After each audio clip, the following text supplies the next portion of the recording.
Hey everybody, this is Adama from LILITH Astrology, and this is the LILITH series. I'm here with Ruby Warrington. I love Ruby. I'm just so excited to have her on, and she is an author, speaker, astrologist, and she has founded the Numinous. So thank you for coming on, Ruby. Thank you for having me here. We've already been chatting for probably, 2 hours. So now we're like letting you guys in on our conversation, but I met Ruby by reaching out to her, and she invited me on her podcast. I wrote a couple articles for the Numinous, and now we're here. And I just really wanted you guys to, go behind this amazing woman, understand her process, understand how she got to where she is, and she may have some empowering words for you at the end. So yeah, thanks for coming on, Ruby. Well, thanks again for having me. And I just feel like, thank you so much for reaching out to me when you did. I've really valued our connection. And I feel like whenever we get to, it's just so nice to meet someone who speaks astrology the same way that I do. When I say speaks astrology, I really think of astrology as its own language. I know, and whenever we get together, it's just like, what about this? And what about this? And all these light bulb moments come on when you're able to speak that language with someone really fluently. You can get so deep on things so quickly. Yeah. So I love our connection. Me too. So I kind of wanted to, let's go back to little Ruby and find out, just like you're from London originally. Mm-hmm. Back in London, what was your life like? What led you to becoming a journalist and going into, the creative field into writing? Well, yeah, I was born in London, but I actually grew up from age 1 to about 7 or 8. So that really kind of formative years. We're in a very rural part of England called Suffolk. It's a county on the East Coast. Okay. And it was there were 20 people in my school. It was super country. 20, wow. It was really so country. It was a tiny, tiny village, But my childhood was I was so connected to nature. I was in nature all the time. Mm-hmm. And just being in that environment, I think it was very, very free. I was really allowed to develop and live in my own imagination. And so my games, when I was a kid, my games would all be playing with the trees, running around fields, just out in the wilderness. It was extremely freeing. And I think that I really, being so connected to my imagination through that sort of lifestyle, I really fell in love with stories, fairy tales. I could really feel my connection to nature and the stories that were kind of would come to me just through my imagination. And I was one of the earliest kids in my class to learn how to read and write, and I just always remember my earliest memories are just my head in a book just reading stories, Yeah. So I think I always wanted to be a storyteller, and one of the reasons I love astrology is that it's a way to learn our own stories, the stories of our life, Mm-hmm. Totally. So I always wanted to be a writer, always loved writing, reading, and when I kind of got to the age where I was thinking about what career I would want to go into, it felt like writing books was kind of an unrealistic way to have a career, and that actually if I wanted to earn a living, and we were just talking about this, my Lilith is in Taurus, and so I have always been in the fifth house. I have always been quite I need to earn a living, it need to be real. Mm-hmm. I'm also, I'll just say, the only person in my family who's ever had a proper job. My mum was kind of had tons of different, she was a single mum, tons of different odd jobs just kind of to make the rent. And my dad... And that's a Lilith vibration. Interesting. Well. My mom was a single mom too. Interesting. Yeah. Mm-hmm. And my dad, he was a university lecturer and just kind of didn't really have a job where he showed up in an office. Yeah. But as soon as I was old enough to earn my own money, I had jobs and I earned money. So for me, being a writer meant, how can I be a writer and earn an income? So journalism was the most kind of the easiest thing to go into, to do that. And it's interesting, your Lilith in the fifth house. Fifth house is creativity and self-expression. So a manifestation of that. Well, it's interesting how, I had my first book came out in 2017. And for me, that was really I had bypassed that as a career option for myself. And of course, it's the thing that's brought me the most satisfaction because it is about really being able to deliver a deeper message and use my words to tell a much more impactful story than I ever could with kind of journalism or blogging or social media content. Being able to write books, I'm we can get more of a deep. Long form. Yeah, we can get deep. Yeah. Were you were more on beauty and before? Fashion and beauty. Fashion, although beauty, the okay. things that I really kind of excelled in and gravitated towards were much more like social trend pieces. Like you can imagine New York Times styled those kinds of things. Yeah. Like, and I think, you know, Pluto is on my midheaven, which is very much, I think, about society and like being able to look at how is society evolving and what are the different trends that are kind of moving society forwards. So that's what I really enjoyed doing. But my entry point was like, fashion magazines. So it's very interesting. I'm going to go back to Lilith and Taurus.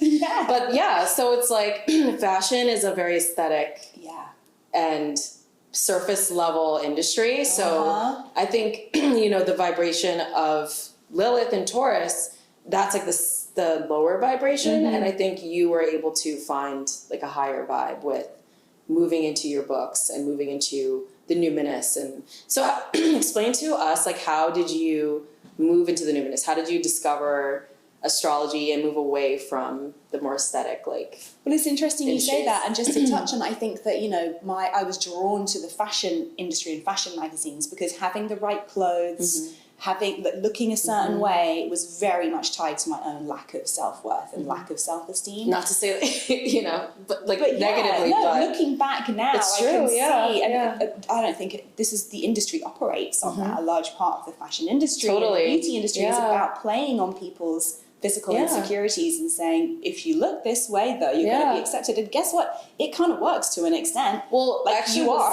I recently heard Brene Brown say that women, our insecurity is in how we look, and then with men, it's the ability to provide. Right. So it's like all the industries play on that for them. Yeah. And then for us, it's like, oh, you're not skinny enough, you don't look a certain way, you're overweight. Like, you don't have the right clothes, and there are so many nuances. And then we spend on it. Yeah. Exactly. Yeah.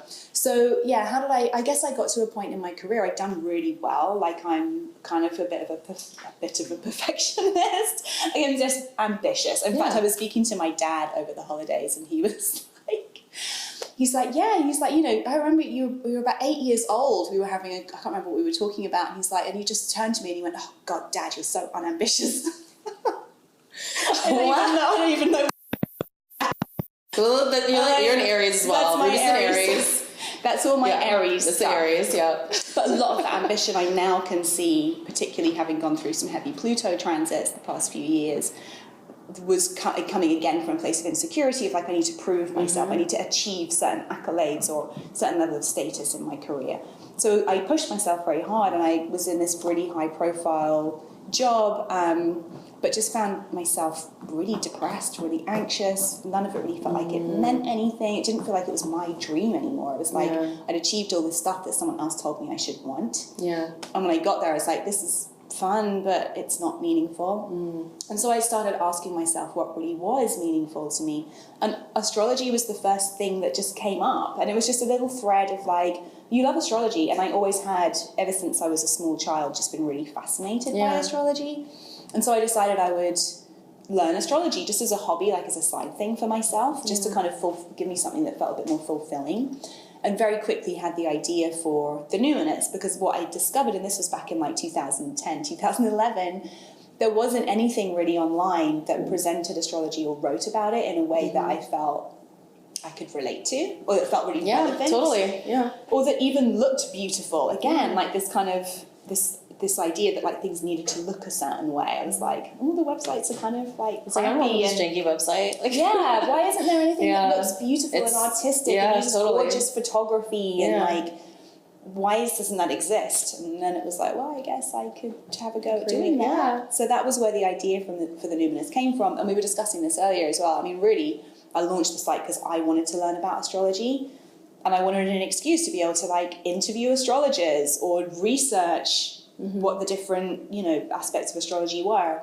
And so it was very much a personal passion project in the beginning. Kind of snowballed into a book. Do you want to tell us about your first book? Yeah, well, this it relates to the Taurus stuff as well in a weird way. So my first book was called Material Girl, Mystical World. It's kind of an intro to all of the subjects I covered on the Numinous. So astrology. And I write about tarot. I don't have a personal tarot practice. I'm not a tarot reader, but I'm very interested in it. So astrology, tarot, but then all different kinds of healing and spiritual wellness as well. And so the book was an introduction to all of those different subjects through the lens of my personal experiences of bringing them into my life and the way that they'd actually transformed me.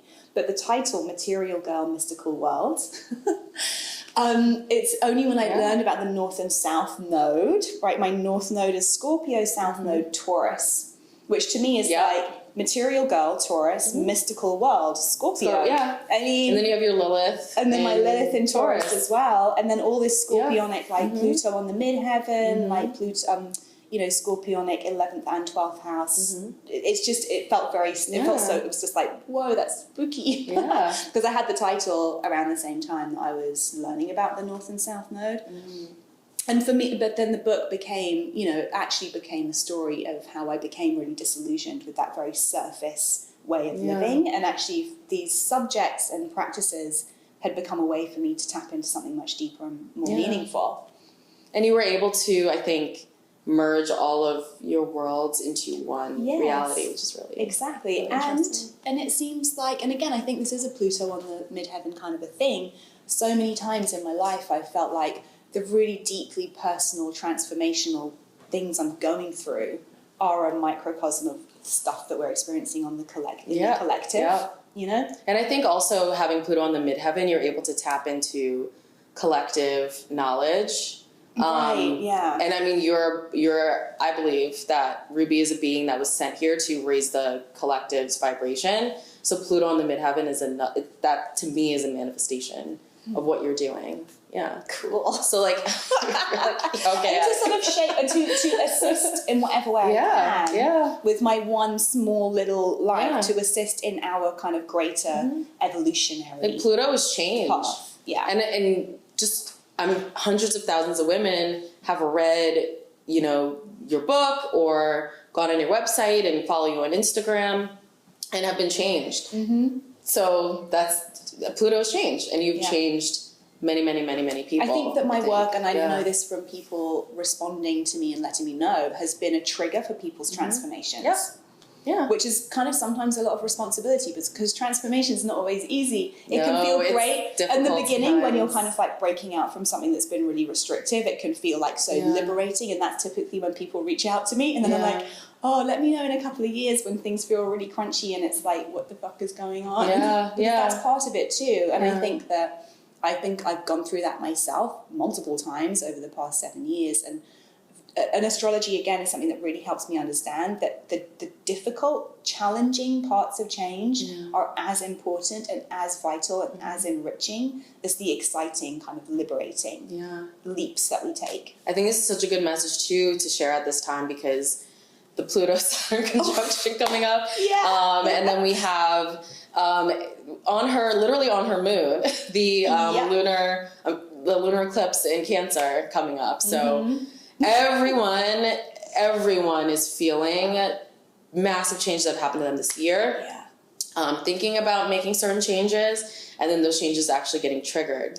And so I'm sure like all of you are going through whatever area of life it is for you, but I think for you, it's just, you know, understanding the evolution of where your brand and everything is going. So it kind of leads to my question. Where are you now? Like, where are you seeing the Numinous going? Like, you launched Sober Curious, moving on from this, you know, the first book, like now you launched that, like where are you right now? Like what's up for coming Ruby? after so Sober Curious is my second book, and then I also launched the Numinous Astro deck in June. So that's been like 3 books in the past like 2.5 years that have actually come out. So it's really taken a lot of my attention. It's been very satisfying, but it's been a lot, like managing the Numinous as a viable kind of media platform, as well as doing all of that. Sober Curious, again, it's now, I get 6 or 7 Google alerts a day talking about the Sober Curious movement. And I'm just like, whoa, okay, this is something else that very personal for me. I began questioning my relationship to alcohol around the same time that I was going through that kind of existential, like, what the fuck am I doing with my life? Like looking at how I was using alcohol to escape or kind of ignore or paper over like the changes I knew I actually needed to make, has been, you know, a long journey for me. And I wrote about that in my second book, Sober Curious, And again, it's like, whoa, it turns out loads of other people were going through a similar thing with alcohol. So in terms of where things are at now, like there's other Sober Curious kind of offshoot stuff happening. Like I have a really popular podcast called Sober Curious. There's some sponsorship deals happening, some other quite exciting, potentially bigger projects that are spinning off, maybe going to spin off of that in 2020 and beyond. So I'm keeping a bit of space just to allow that to develop. It's interesting when I think about creating space, I think about like witches' cauldrons and how you need sometimes, do you know what I mean though? Yeah. Like when you're wanting big things to manifest, or you get the sense that there are big things happening, you need to make sure there's space for them to brew and kind of like and also together. like space to just let it manifest. Sometimes you can't just go after it. It's more like the divine feminine energy where it's like, oh, I'm going to sit here and like let this exactly, a cauldron being the sort of metaphor for a womb in a way. So this year, 2019, it's been a year of just like shedding just so much stuff. Like I was running a membership called Moon Club with my colleague Alexandra Roxo. It was like a monthly kind of healing program. I exited from that at the end of January. Wow. I took a 4-month break from the Numinous over the summer. I quit my Now Age podcast, which was the Numinous podcast. I put that on hiatus. I just kind of feel like this year I've just had to like put almost everything down to see what I want to pick up again. But one thing I've picked up is I've been doing astrology readings. I kind of have got to the point after like 8 years of study where I'm like, oh, actually, I have my unique take on this. Or I can give that to others. So that's really enjoyable. I have other book ideas I want to work on. So I'm just the Numinous is going to be a monthly newsletter still for now. There'll be, I'll keep the Instagram ticking over. But I'm curious as well to like see if I just stop pushing it.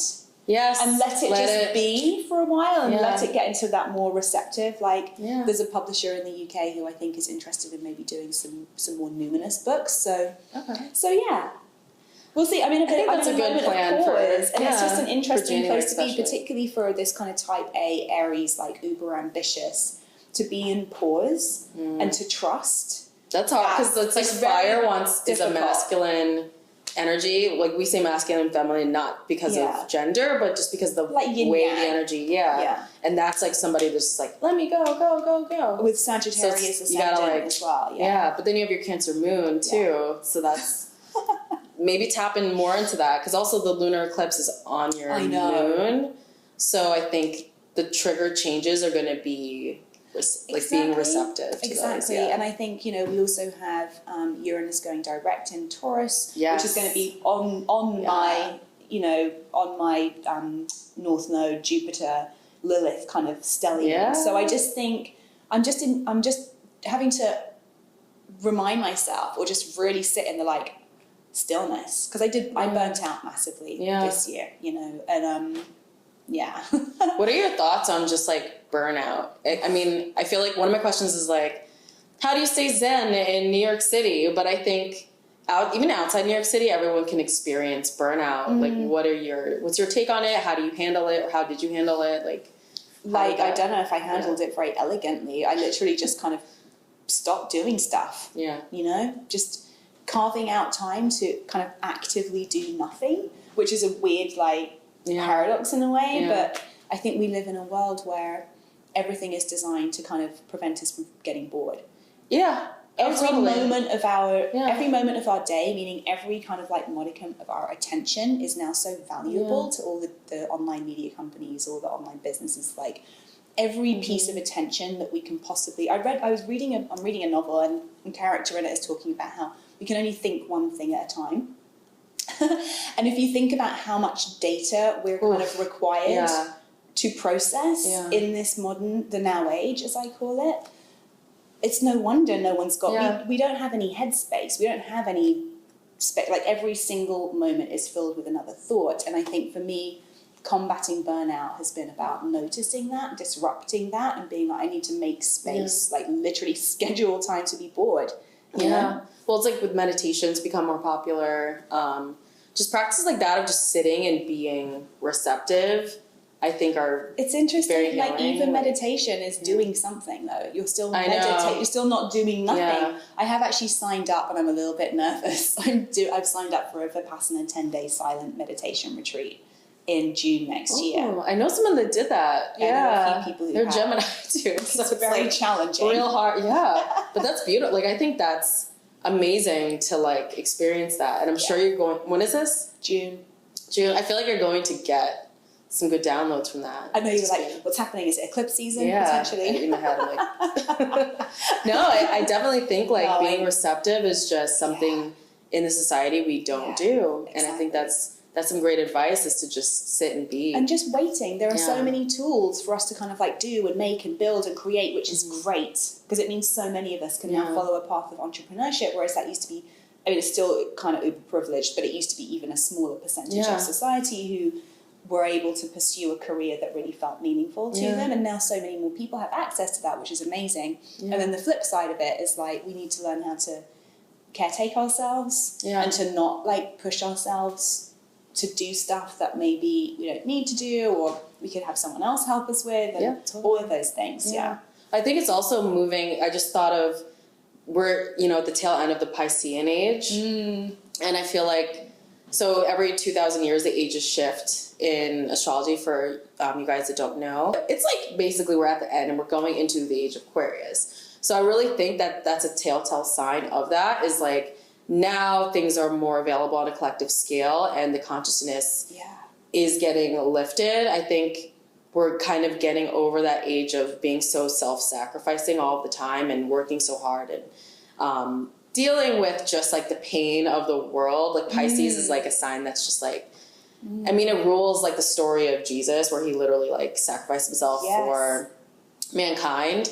It's like, that's really the energy that's been like the past 2,000 years. And so now we're shifting into a more like, this is available for everyone. The tables are turning for things to be more on a wide collective scale. So, because I've been, the now age, which is my take on new age, when I came up with when I launched the Numinous, I was like, this is about everything new age, but for now, so this is for the now age. And part of that's about the age of Aquarius, meaning this very uber interconnected kind of era where we have access to any information, anything that we want, like now. You have energies blending as you're shifting signs. Like we're on the cusp. Like, I don't necessarily believe in cusp, but like there's different decans of the sign. So when you get into that third decan, it's just that energy is a bit different. And so you can't like shift consciousness overnight. So that's what I think is, it's like now we're edging more towards that. So what do you think then? I love the fact that you said, the Jesus Christ, the Bible story kind of very much reflects that Piscean ideology. What do you think are our kind of, what's the sort of, how will our spirituality shift in the Aquarian age? Or how is it? The fact that Lilith Astrology exists, the fact that the Numinous exists, literally like, and I work in marketing, so I've seen the shift from the influencer selfie age, like when we were in Uranus and Aries, to Uranus and Taurus, and now it's just like an explosion. There's so many practitioners that are online and sharing their beliefs online and sharing their downloads from the universe online, and there's just so many psychics and readers and astrology, like, and I feel like I've worked in, the astrological media world too, and it wasn't as big as it is right now. It literally happened like the past like 5 years, and it's just getting. So it's about us finding our own, defining spirituality for ourselves as individuals. And then sharing that with the world. So it's like, to me, like the most interesting influencers or the newest influencers are people that are sharing their ideas and raising the collective consciousness. So it moved away from like people selling products and, aesthetic and beauty and all that stuff, to now, okay, what do you think about, this lunar eclipse coming up? And like people literally sharing that, and then 50 people see it and share that post, or, it's just triggering change through an Aquarian way. So I definitely, I just feel like consciousness doesn't just like raise itself overnight. It's it takes generations of people also doing their own healing work as well, and working out their own stuff and choosing a different path and disrupting what has gone before. And I think this Pluto-Saturn conjunction, Pluto is not just change happens overnight. It's like Pluto, you go through, and Lilith is like this as well. You go through the dark side, you have to go through that pain and then you make this change, and then you see like, oh, that was really what I needed, even though it was like extremely difficult, extremely painful, and something I never want to go through again. It's like that shift. Yeah. And that, It's been like my last 10 years. It's been my last 10 years. It's just like opposed and squared all of my so much cardinal stuff. It's just like been, whoa. Yeah. That's why I'm burnt out. I'm going to blame Pluto for my burnout. Yeah. But I think it's, you know, another thing too is it's like childbirth is like painful. But then once you like birth the child, you're like, oh, that's over. And now I have this thing to grow. Yeah. So I think some great projects will come out of the burnout. I think so too. Thanks. Yeah. So I guess like, what would be your empowering message for women who, you know, maybe they're going through, you know, similar astrological events in their life, or they're not sure what they want to do, or if they're, you know, thinking about starting their own business, or they're in a creative field and want to kind of transform the world. Like, what would be your empowering message for these women? Well, I think that, and this is a generalization, but I'm going to say it, I think that as women, we've really been taught a lot of people-pleasing tendencies. And I talk in my first book, and this is a very Aries thing, I suppose, about the importance of cultivating what I call a healthy, higher selfishness, and really learning that it's okay. It's not to make you a bad person to put yourself and your needs first. And I think that actually connecting with your moon sign and looking at what are the needs of your moon sign can be a really lovely way to begin on that journey of just noticing, where am I giving away my power? Where am I giving away my energy to things that don't ultimately serve me? And knowing that it is okay to serve yourself first, particularly when it's in service of you doing something or contributing something valuable to the world. Totally. And you can't, like, what is that like old saying, like you should put on your air mask first before right, because if you're dead, then it's like you can't help anybody else. So it's like it definitely makes that's one message. Well, thank you so much, Ruby. If you guys have questions for Ruby, you can follow her on the Numinous. You can check out her 2 books she has out, Sober Curious and Material Girl, Mystical World. And you can also ask them below in the comments. Don't forget to follow. And thank you. And I do just want to mention the Numinous Astro deck. And it's a deck of cards that show, you know, there's a card for every planet, every sign, every house, and every aspect of the zodiac. You can just pull out the cards. They all have keywords on them. And you can kind of like do your own divinations. Like if you know you have Chiron and Gemini in the 12th house, you can pull those 3 cards out and it'll have keywords for you to help kind of, what does this actually mean? So it's more of, it's not like the Rider-Waite, it's an oracle deck, so it's its own art. It's its own art, and it's all about astrology, it's not related to the tarot art at all. And it's co-written by Bess Matassa, who's an amazing astrologer as well. Who has worked with me on the Numinous for many years. I wanted to bring on a professional astrologer totally. to help me write it. It's an amazing tool. It was something that I needed for my own practice. I'm really happy I got to make it. It's amazing. Thanks. Hold on, let's see. Everybody see it. Cool. Well, thank you guys. Bye.